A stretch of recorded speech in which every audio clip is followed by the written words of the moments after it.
नमस्कार दोस्तों, क्या जिस बात का पूरी दुनिया को डर था वही होने जा रहा है? क्या दुनिया इजराइल हमास वार से वर्ल्ड वॉर 3 की ओर जा रहा है? मैं ऐसा क्यों कह रहा हूँ, आइए जानते हैं। तो खबर ये निकल के आ रहा है कि सीरिया के अंदर 2 एयरपोर्ट पर इजराइल का एयर स्ट्राइक हो चुका है। जी हाँ, अब आप ये सोच रहे होंगे कि अचानक सीरिया इस वार में कहाँ से आ गया कि इजराइल उनके ऊपर एयर स्ट्राइक करने में लगा है। ये जानने से पहले आपको ज़रा इजराइल, लेबनान और सीरिया का रिलेशन जानना बहुत ज़रूरी है। अब ज़रा ये मैप देखिए, ये है इजराइल, इसके नॉर्थ में है लेबनान और ये नॉर्थ ईस्ट में है सीरिया देश। तो लेबनान के इस साउथ रीजन में पूरा कंट्रोल है हिजबुल्ला का। आपकी जानकारी के लिए बता दूं, हिजबुल्ला एक ग्रुप है जो 1982 में क्रिएट हुआ था और तब से ये ग्रुप पैलेस्टाइन को सपोर्ट करता है और इजराइल के खिलाफ है। ये जो छोटा सा हिस्सा आप देख रहे हैं इसे कहते हैं गोलन।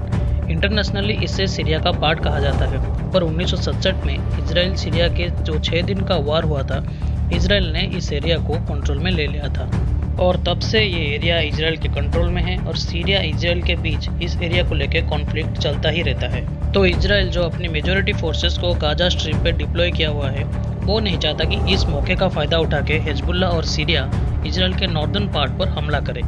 इसलिए इजराइल ने सीरिया के 2 एयरपोर्ट, एक जो सीरिया के साउथ में है दमास्कस और एक जो नॉर्थ वेस्ट में है अलेप्पो, उन पे पहले से ही हमला करके अपना दबदबा बनाना चाहता है। और तो और इजराइल ये भी जानता है कि ईरान जो इजराइल के हमेशा खिलाफ रहा है, वो अपनी पैसा और वेपन से हिजबुल्ला की मदद करता है ताकि हिजबुल्ला इजराइल से लड़ाई कर सके। और ईरान से आया हुआ पैसा और वेपन सब सीरिया में रखा जाता है।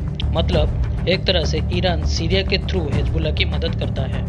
तो हिजबुल्ला, सीरिया, ईरान एक तरह से मिलके इजराइल के खिलाफ लड़ाई करते हैं। तो इजराइल अपने नॉर्दर्न पार्ट और गोलन एरिया जिस पे इजराइल का कंट्रोल है, वो नहीं चाहता कि उस पे कोई हमला हो। इसीलिए जहाँ जहाँ ईरान के सप्लाई मौजूद है सीरिया में, वहाँ पर इजराइल का हमला देखने को मिल रहा है।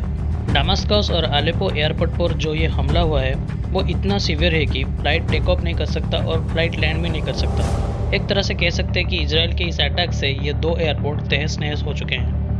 और तो और इजरायली पीएम बेंजामिन नेतन्याहू ने ये वार्निंग भी दी है कि अगर हिजबुल्ला इजराइल के नॉर्दर्न पार्ट पर हमला करने या फिर वार करने की कोशिश भी की तो अंजाम बहुत ही बुरा होगा।